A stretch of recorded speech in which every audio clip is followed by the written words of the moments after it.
Сотрудники милиции задержали 3 молодых людей, подозреваемых в убийстве. 26 декабря 2021 года, около 13 часов 50 минут.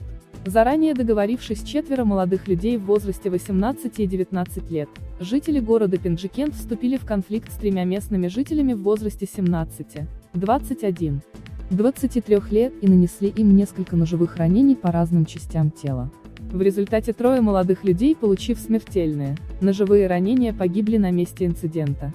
В отношении подозреваемых прокуратурой города Пенджикента возбуждено уголовное дело по статье 104 части 2 пунктов А и статьи 237 части 2 и 3 пунктов об Уголовного кодекса Республики Таджикистан, ведется следствие. Дорогие братья и сестры, берегите себя и своих близких. Дай Аллах вам здоровья и счастья.